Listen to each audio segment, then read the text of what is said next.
สวัสดีท่านผู้ชมที่เคารพเนาะวันนี้ครับโอกาสที่จะเดินพี่น้องเขาไปเที่ยวคือเก่าแหละเนาะเดี๋ยวสินำภาพบรรยากาศมาฝากมาตอนพี่น้องๆเขาคือเก่าคือเดิมด้วยพี่น้องเด้อไว้พบกันไว้ในคลิปพี่น้องเนาะสบายดี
สบายดีพี่น้องสบายดีตอนนี้อยู่ถึงรถแล้วพี่น้องเด้อ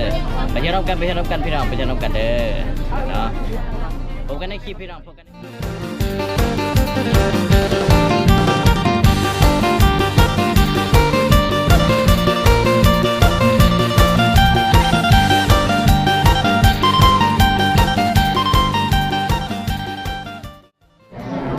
สบายดีพี่น้องมาหอดแล้วเด้อพี่น้องไปเบิ่งในคลิปที่เฮาเสียวลงพี่น้องเนาะเป็นมื้ออื่นพี่น้องเนาะตอนนี้ก็ได้มาฮอดวัด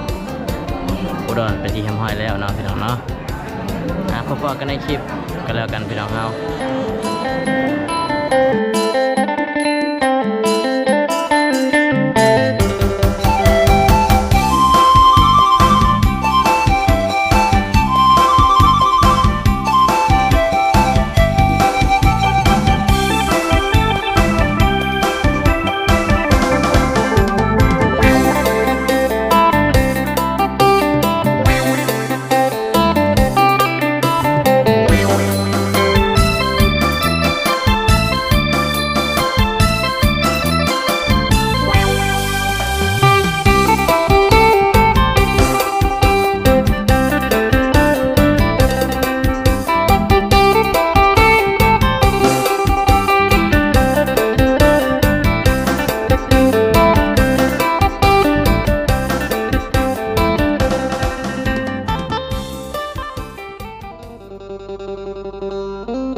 ตลาดพี่น้องเนาะ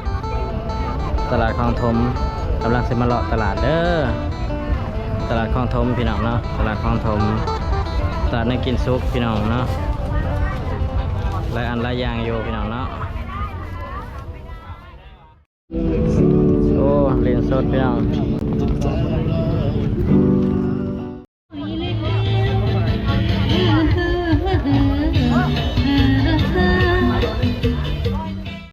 สบายดีพี่น้องเนาะตอนนี้กำลังขี่กลับเข้าสู่ซัปโปโรเนาะตอนนี้อยู่อุดรอยู่เนาะอย่าลืมกดไลค์กดแชร์นะพี่น้องเด้ออย่าลืมกดไลค์กดแชร์เด้อเนาะไปพบกันใหม่คลิปหน้าคลิปนี้ก็ขอบคุณสบายดี